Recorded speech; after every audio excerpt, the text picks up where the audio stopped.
curiosidades com mais tranquilidade, com mais facilidade. A gente não vai fazer o capítulo todo, tá? As duas últimas partes são menores, porém, elas são também de um teor muito valioso para que a gente faça de uma vez. Então, é uma das coisas que a gente, eu estou só avisando, que a gente então hoje vai pensar apenas até o versículo 34, ok? Então, eu vou compartilhar aí, que a gente fez uns slidezinhos. Deixa eu só achar aqui a tela certa. Aqui.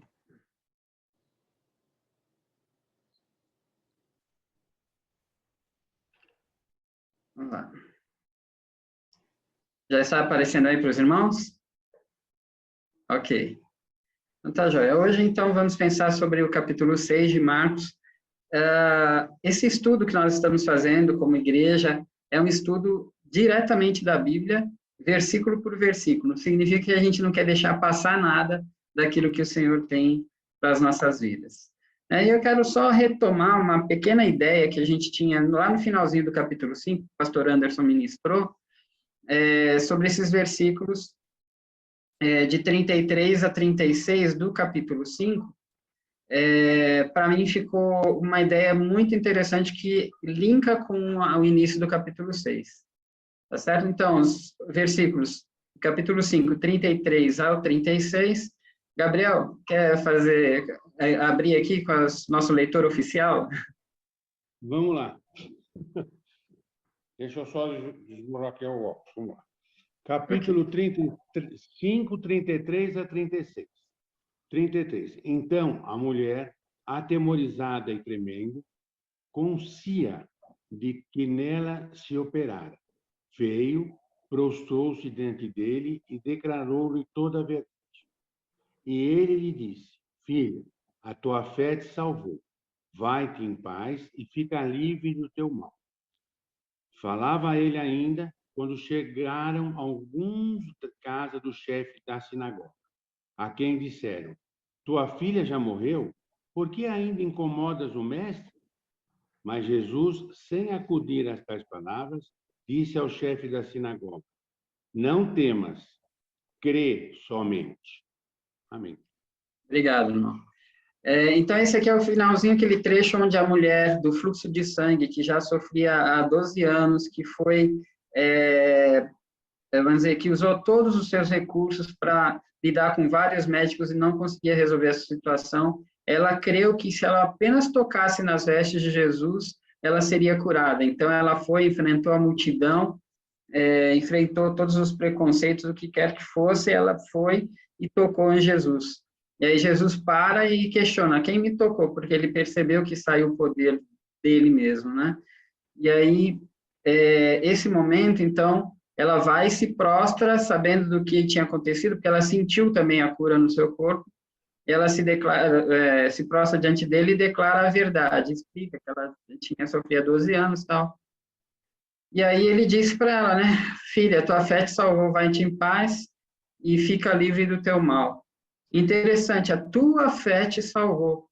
E aí, lá no final, né, quando esse, que era o mestre da sinagoga, que era o Jairo, né, então ele foi atrás de Jesus porque a sua filha estava muito mal, estava enferma, e Jesus falou: não, eu vou então até a tua casa. E no caminho eles se deparam com esses que vinham da casa dele dizendo: não precisa mais incomodar Jesus porque a tua filha já morreu. E é interessante que Jesus não dá valor a essas palavras que eles deram, né?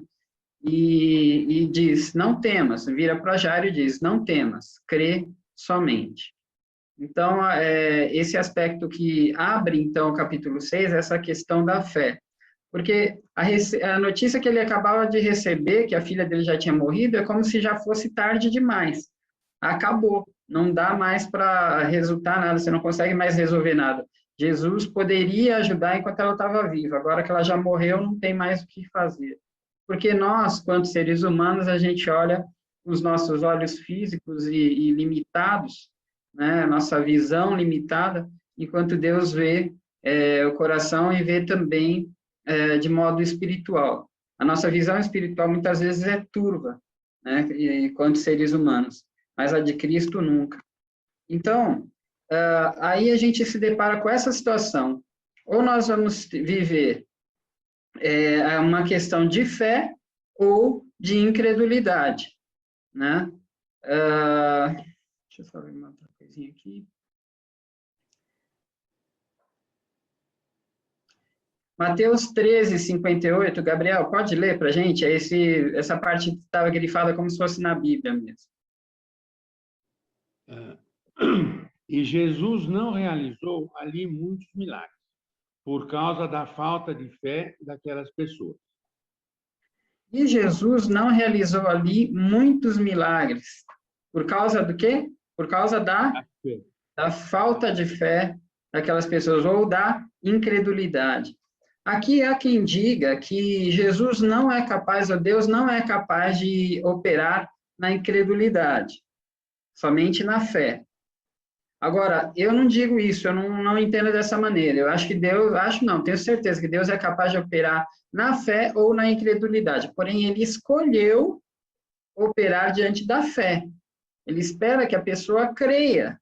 Ele espera que a pessoa entenda, aceite, declare, confie nele, entregue a ele a questão, e aí ele tem prazer em operar mediante a fé.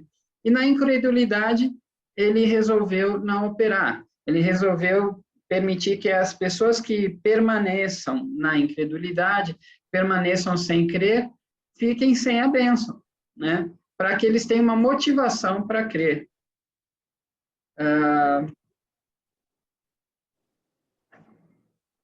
Jesus começou a ensinar, então, nas sinagogas. Muitos ficavam ali admirados e perguntavam também de onde vêm essas coisas. Ficavam admirados com a sabedoria dele. Perguntavam que sabedoria é essa? E esses milagres que ele faz, né? Então, quando Jesus fazia essas coisas, quando ele ensinava na sinagoga, quando ele apresentava aquela sabedoria que ele tinha, as pessoas ficavam realmente impactadas.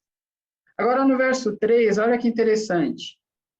Quando ele estava ali entre os dele, na sua cidade, no verso 3, aqui no cantinho desse slide, embaixo aqui, diz: não é este o carpinteiro, filho de Maria, irmão de Tiago, José, Judas e Simão, e não vivem aqui entre nós suas irmãs? E escandalizavam-se nele. Então, aqui, na sua cidade, Jesus era o filho do Zé Carpinteiro, né? Jesus era um cara comum, uma pessoa que todo mundo conhecia. Você vê, e interessante como que a própria Bíblia nos dá diretrizes e realidades. Jesus foi o primogênito, mas não o único filho de Maria. Nesse versículo, então, em Marcos, capítulo 6, verso 3, diz que eles perguntam, não é esse o carpinteiro, filho de Maria? Aí fala, ó, irmão de Tiago, José, Judas e Simão, falando só de irmãos ainda. Ele teve 4 irmãos aí. Além disso, fala também que não vive aqui também as suas irmãs, então tinha mais algumas irmãs. E o interessante é que naquela época as mulheres não eram contadas. Por isso que eles só citam os homens. Então foi de Jesus para cá que a mulher passou a ser considerada e ter muitas melhorias no relacionamento da sociedade, porque elas realmente eram desclassificadas, eram colocadas como algo inferior, né? Então, quem imagina que Maria continuou virgem depois de Jesus, então ela não teria tido casamento com José, né? E aqui a gente vê que não, que a Bíblia abriu, não sou eu que estou dizendo, não é nenhum pastor, nem os batistas, e nem essa ou aquela visão, mas a palavra está dizendo que Jesus tinha 4 irmãos e algumas irmãs. Então, Maria, sim, era virgem no momento da concepção de Jesus Cristo, mas depois não, depois ela passou a ter uma vida de casada mesmo. Isso já choca com toda a visão do catolicismo, mas eu não estou aqui para falar contra isso, a gente só pode também expor, eles entendem assim, eles pensam assim, a gente não está criticando. Só assim, de acrescentar nessa fala, para que a gente também compreenda qual é o ponto de vista, né, digamos assim, da Igreja Católica.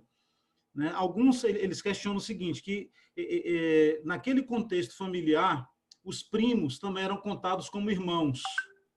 Então, alguns questionam que esses nomes aí mencionados, né, são dos familiares, né, dos primos, porque era um contexto assim, muito patriarcal, e eles contavam dessa forma. Outros questionam que esses filhos eram filhos de José, porque afirmam que José era mais velho do que Maria, consequentemente, ele era um viúvo e já tinha filhos do primeiro casamento. Então, a gente não tem base bíblica para afirmar essa... não é nem afirmar, para, de certa forma, dar aval, né, a essa fala. O texto que vem para nós diz que são irmãos. Né? Agora, dentro da tradução que eles fazem, compreende que são familiares ou filhos do primeiro casamento e tal. Mas não temos base bíblica para dar ênfase a isso. O que chega para nós é isso, é que são irmãos. Né? Então, por isso, os evangélicos, os protestantes, entendem que, de fato, né, após o nascimento de Jesus, vieram outros filhos. Né? Ou seja, Maria não permaneceu virgem, né, conforme afirma a Igreja Católica. Só nível assim, de acrescentar dentro da informação, né, que acho que é interessante a gente saber também o outro lado, como que os demais pensam.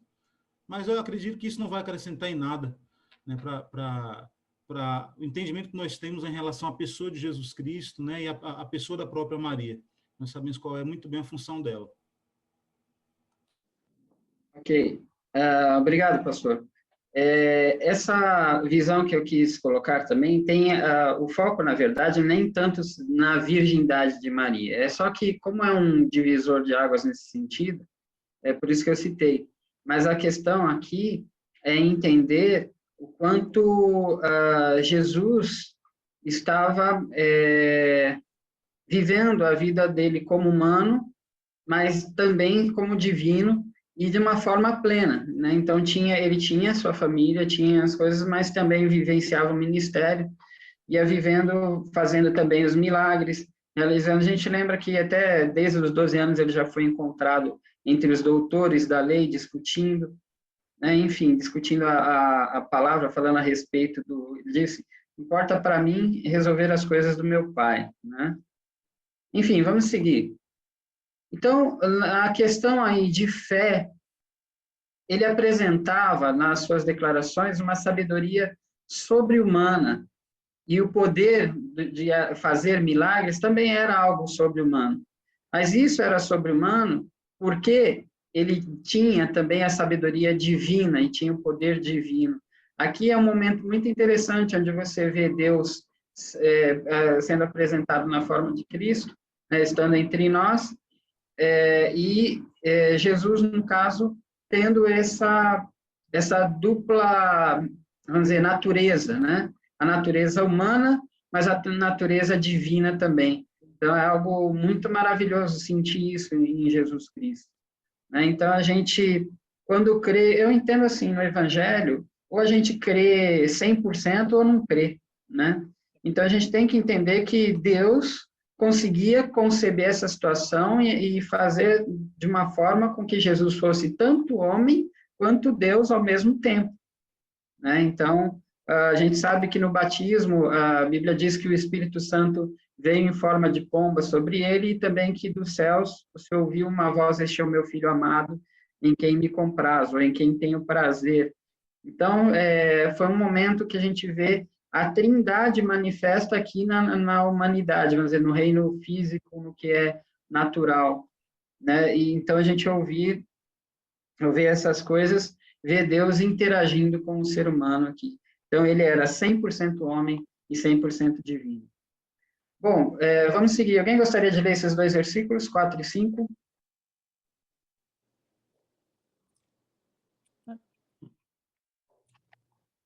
Eu leio.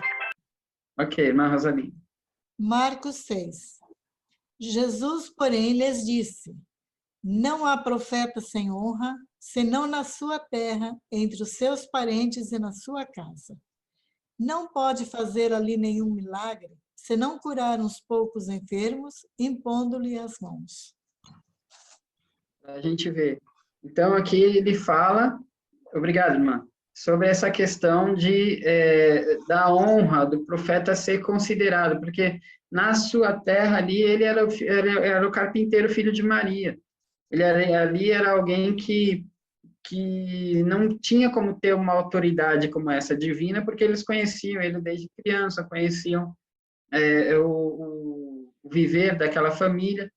Então, ele diz aqui, né, que o profeta não tem honra, senão na sua terra, ou entre os seus parentes, na sua casa. Quer dizer, como essa questão de que a autoridade espiritual é muito difícil de ser lidada assim quando a pessoa está entre os seus.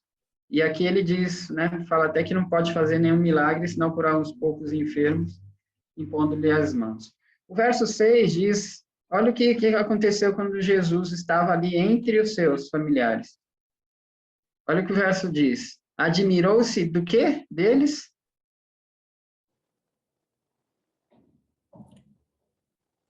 O verso 6 diz que se admirou de uma coisa. O que diz aí? Incredulidade. Ele se admirou da incredulidade dos próprios, da cidade, da família, dos próximos dele. E aí, o que ele fez? Ele, então, começou a percorrer as aldeias circunvizinhas e começou a ensinar aquela coisa. O evangelho ele está à disposição de todos, mas nunca vai ficar sendo muito pregado onde as pessoas não têm menor interesse. Né? Se aqui não tem interesse, se vai e prega em outro lugar. E vai buscando, vai ensinando. Então, muitas vezes, por meio da incredulidade, as pessoas perdem a bênção.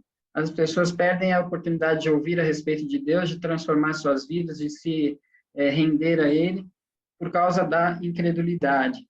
Porque ouvem, mas não creem, né? Então, isso é terrível. Para o próprio Jesus se admirar de como eles eram incrédulos. Então, isso acontece. A fé sempre vai nos aproximar de Deus. E a incredulidade nos afastar dele. Vai ser uma coisa, ela é contrária. A incredulidade é o oposto da fé. Né? Então, como Deus escolheu agir em meio à fé, quando a gente tem fé, a gente se aproxima dele e cada vez busca mais e vai se aproximando.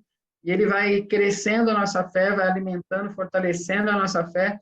E aí a gente vai se aproximando cada vez mais, vai conhecendo mais, vai recebendo mais e vai se enchendo ao ponto de transbordar. E quando a gente está transbordando da graça, do amor de Deus, a gente começa a abençoar aquelas pessoas que estão ao nosso redor.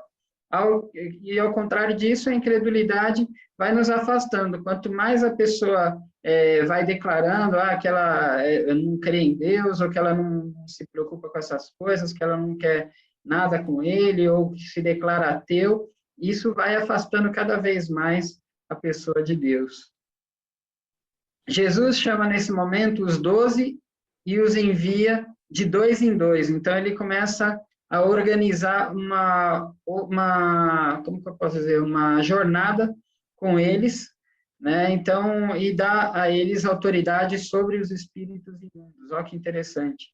Então, a partir desse momento, é como se Jesus falasse assim, vocês já estão preparados e precisam começar, então, a disseminar mais, a levar o evangelho para outros lugares. Então, eles se separaram e enviou em uma missão 6 grupos de 2, né? Que eram os 12. Então, ele envia para que eles sigam. Então, aqui, no verso 12 e 13, Gabriel, vamos lá. 12. Marcos 6. Então, saindo eles, pregavam ao povo que se arrependesse. Expeliam muitos demônios e curavam numerosos enfermos, ungindo-os com óleo. Interessante, né? Então, eles saíram e foram pregavam para todas as regiões ali, para que o povo se arrependesse. Então, a pregação deles era a mesma que João Batista vinha dizendo, arrependei-vos e crede no Evangelho, né? Arrependei-vos e convertei-vos. O arrependimento é realmente a porta de entrada na vida cristã. E fala que eles expeliam muitos demônios, aí que aqui confirma aquilo que Jesus tinha feito, a autoridade que Jesus tinha dado sobre eles, né? E curavam numerosos enfermos, ungindo-os com óleo. O ungir com óleo tem um duplo sentido aqui, que a unção com óleo era feita também para consagração.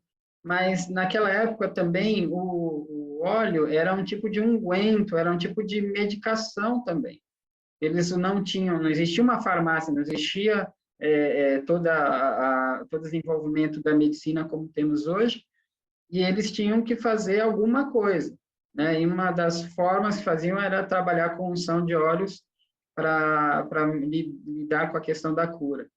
E também tem a questão da unção do Espírito Santo, né? O Espírito Santo muitas vezes é comparado com o óleo, né? Então, a gente entende aqui que você pode interpretar de algumas formas, mas todas elas significam bênção para aquela pessoa que estava recebendo.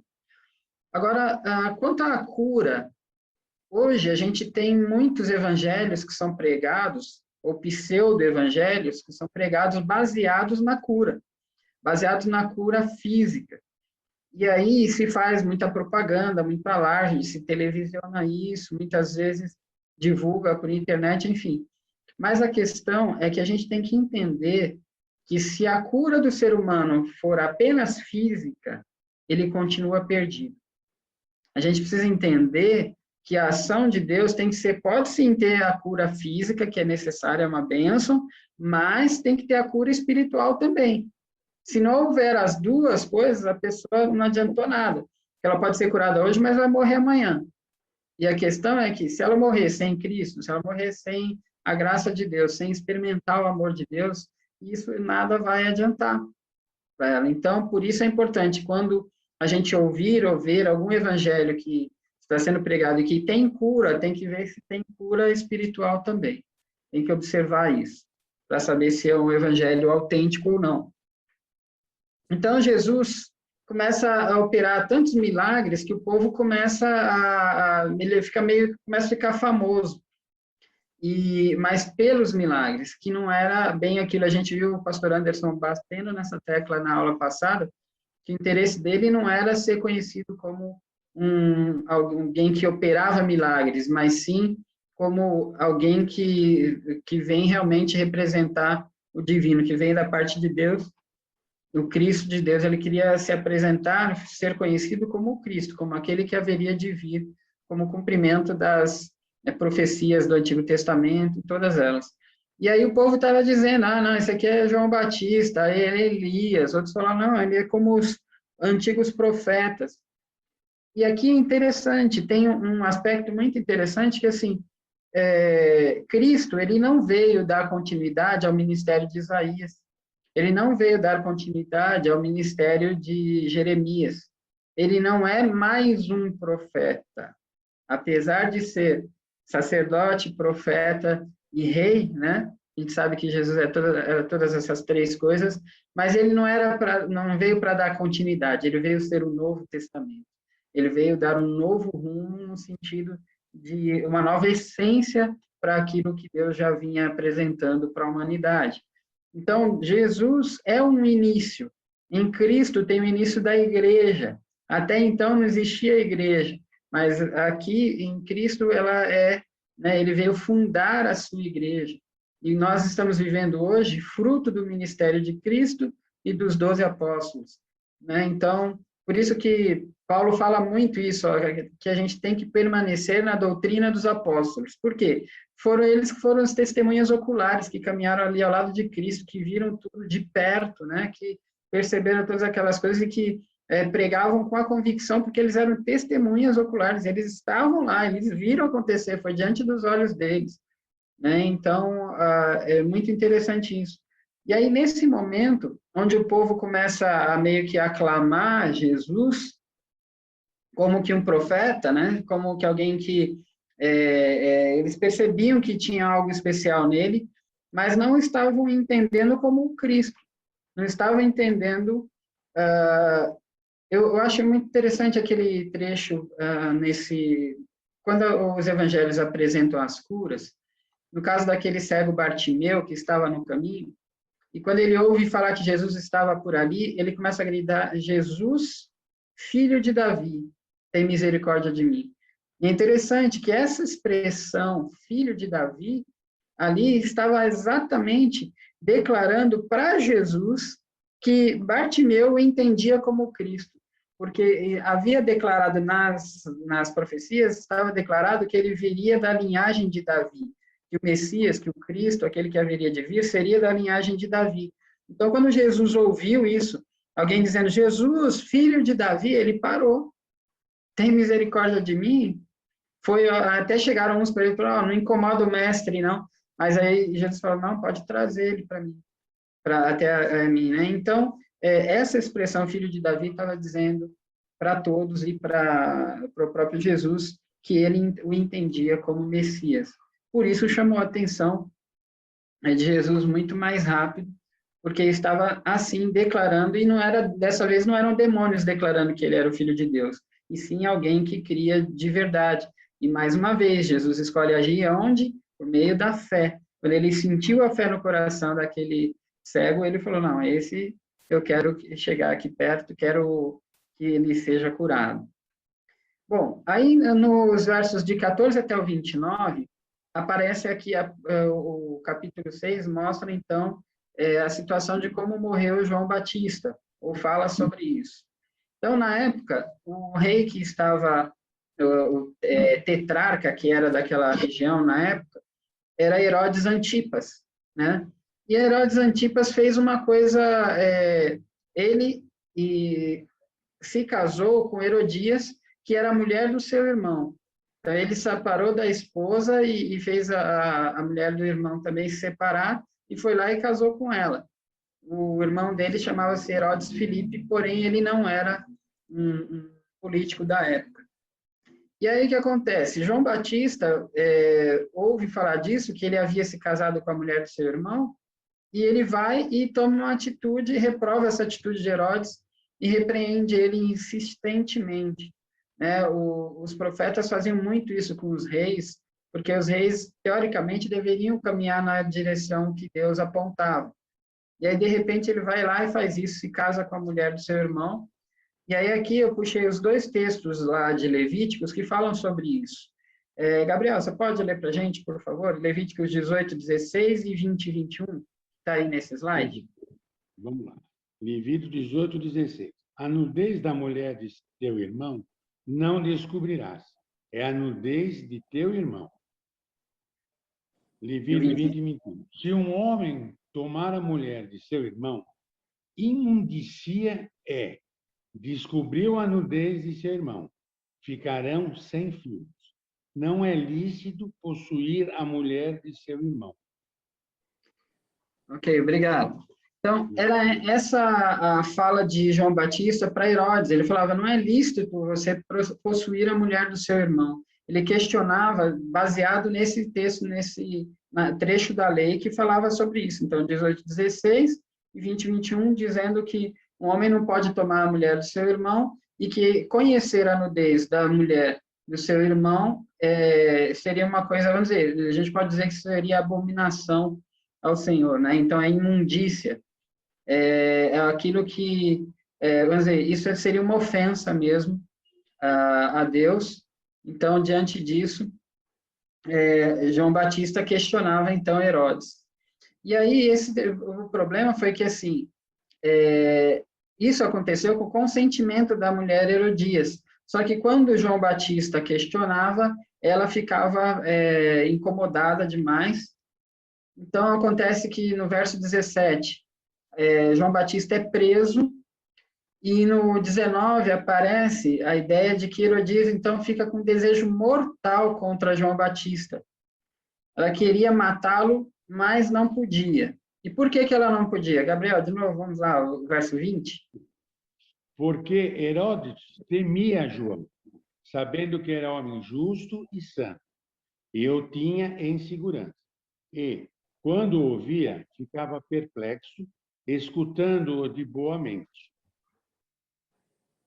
Então, significa que Herodes entendia, sabia quem era João Batista, que ele era homem justo e santo. Então, ele chegou até a prender por causa de Herodias, mas ele não queria fazer nada com ele, queria deixar ele preso lá.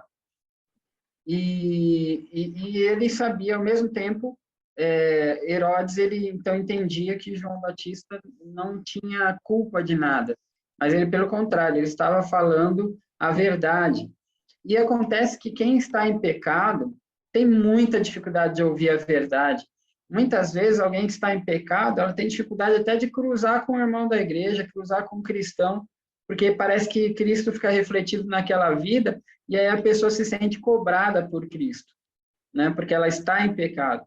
Então, até hoje, né, a gente sabe que quem está no erro não gosta de ouvir a verdade, não gosta de ouvir o que realmente é. Né? Geralmente, a pessoa, se puder, ela até sai do ambiente, ela retruca, tenta tapar os ouvidos, ela não quer saber, porque a verdade é muito difícil de ser ouvida quando a pessoa está no erro. Então, Herodias, aqui, olha o que acontece, no verso 21 até o 23, apresenta a ideia de que ela encontra um dia favorável para a realização do seu desejo. Qual que era o desejo? Ela tinha um desejo mortal, né, contra João Batista. Então, ela queria que João Batista morresse, para que aquela voz parasse de ecoar, de cobrá-la, né? Então, olha o que acontece aqui nos 21 a 23. Irmã Rosalina, pode ler para nós? A morte de João Batista. Herodias encontra um dia favorável para a realização do seu desejo. E chegando um dia favorável, em que Herodes, no seu aniversário natalício, dera um banquete aos seus dignatários, aos oficiais militares e aos principais da Galileia. Entrou a filha de Herodias e, dançando, agradou a Herodes e aos seus convivas. Então disse o rei à jovem: pede-me o que quiseres, e eu te darei. E jurou-lhe. Desculpa. Se pedires mesmo que seja metade do meu reino, eu te darei. Ok, obrigado, irmã. Então, olha isso. Então, ela encontra um dia favorável, significa que ela estava maquinando alguma coisa, tentando achar um jeito, tentando articular alguma coisa de uma forma para que João Batista viesse a morrer. Mas como o rei tinha essa consideração por João, ela não conseguia fazer nada.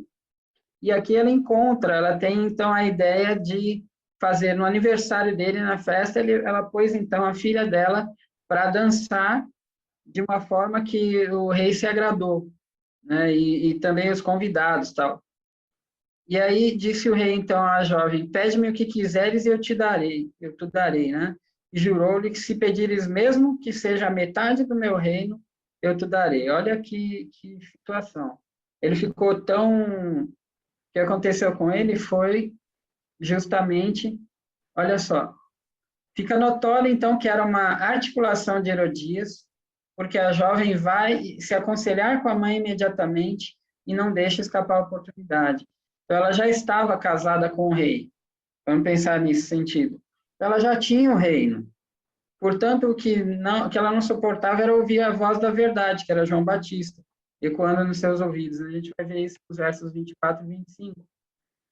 Então, diz aqui, saindo ela, perguntou à sua mãe: que pedirei? E esta respondeu: a cabeça de João Batista. E no mesmo instante, voltando apressadamente para junto do rei, ela disse: quero que, sem demora, me des num prato a cabeça de João Batista. Gente, eu não sei como explicar isso. Isso era um pedido tão macabro, né? Era um pedido, era uma expressão de ódio, era a ideia de uma vingança consumada. Né? Nos dias de hoje seria um crime hediondo, uma coisa planejada, porque a jovem podia pedir tudo, mas foi pedir a cabeça de uma pessoa numa bandeja, num prato, é algo muito estranho, né? Algo que não faz sentido. Se você tivesse a oportunidade de ouvir isso de um rei, ó, pede o que você quiser, pode ser até metade do meu reino, e aí vai pedir a cabeça de uma pessoa num prato. Dá para ver que ela estava ali só como marionete mesmo da mãe, porque era a mãe que queria ver João Batista morto a qualquer custo. Né? Então, Herodes aqui ficou sem saída, ele ficou embebecido, né, pelo erotismo da dança, com certeza essa dança foi provocante, porque tirou ele do centro, né, e aí ele não podia pensar direito, e aí ele, diante de todos, faz essa promessa sem sabedoria, e, portanto, ele não podia voltar atrás. Então, ele foi obrigado a dar ordem para um executor que foi lá e trouxe, então, olha isso, no verso do 26 ao 28. Irmão Gabriel. A morte de João Batista. 26. Entristeceu-se profundamente o rei, mas, por causa do juramento dos que estavam com ele à mesa, não lhe quis negar. E, enviando logo o executor, mandou que lhe trouxessem a cabeça de João.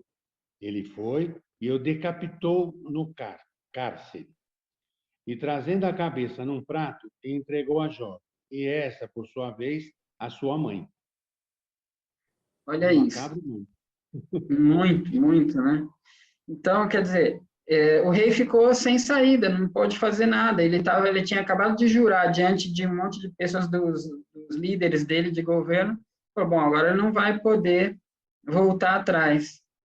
E a gente vê que era uma situação toda articulada por essa mulher Herodias, que ela, justamente quando a menina recebe, então, a cabeça de João Batista no prato, ela vai e entrega à sua mãe. Quem dissesse, ó, tá aqui o que você queria, né? Não foi o desejo da moça que foi cumprido, foi o desejo da mãe que queria exatamente isso, queria ver ele morto de qualquer forma. Então, aqui, eu esqueci, na verdade, de fazer a junção do verso 29, o último aqui, eu acabei não colocando no slide, né? Mas o verso 29 diz, então, que os discípulos de João, quando souberam disso, vieram buscar o corpo e sepultaram, né? É só isso que diz o verso 29. Então, eles vêm, pegam o corpo de João Batista e o sepultam. E aqui, a partir do verso 30, aparece a situação, lembra que Jesus tinha enviado os 12, de 2 em 2, para pregar, tal, para expulsar demônios, para curar, e agora, nesse momento, no verso 30 até o 32, eles voltam.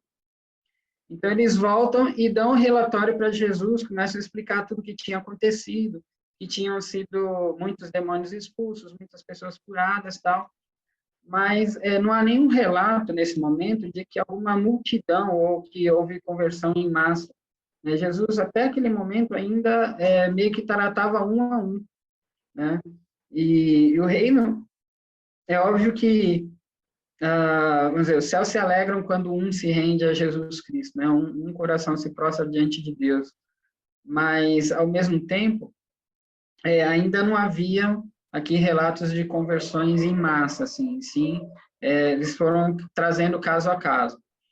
Então, nisso, Jesus viu que eles não tiveram, e a Bíblia fala nesses versículos que eles não tiveram nem tempo de comer direito.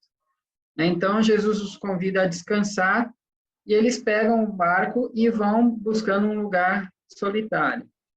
Mas olha o que acontece no verso 33. Irmã Rosalina, pode ler? Muitos, porém, os viram partir e, reconhecendo-os, correram para lá a pé de todas as cidades e chegaram antes deles. Eu dei uma pesquisada a respeito. Naquela região, haviam cerca de 400 cidades. E dessas 400 cidades, quando ouviram que Jesus estava indo por ali, correram e chegaram a ponto de chegar antes deles, né? Eles estavam no barco, indo tranquilamente, e o povo correu na frente e chegou lá. Então, quando eles chegaram, no verso 34, ó, diz lá, ao desembarcar, viu Jesus uma grande multidão e compadeceu-se deles, porque eram como ovelhas que não têm pastor, e passou a ensinar-lhes muitas coisas. Então, queridos, olha isso, esse momento, eu entendo que até muitos desses que estavam correndo, que foram atrás de Jesus, eram também discípulos de João, né? Por quê? Porque Jesus usa exatamente essa expressão, porque eram como ovelhas que não têm pastor, porque João acabava de ser decapitado, então acabava de ser morto, e elas ficaram aqui desgarradas, né? Então, quando souberam que Jesus estava indo ali, que ele continuava fazendo os milagres, ia fazendo, demonstrando essas coisas, o poder divino, então eles foram atrás, né?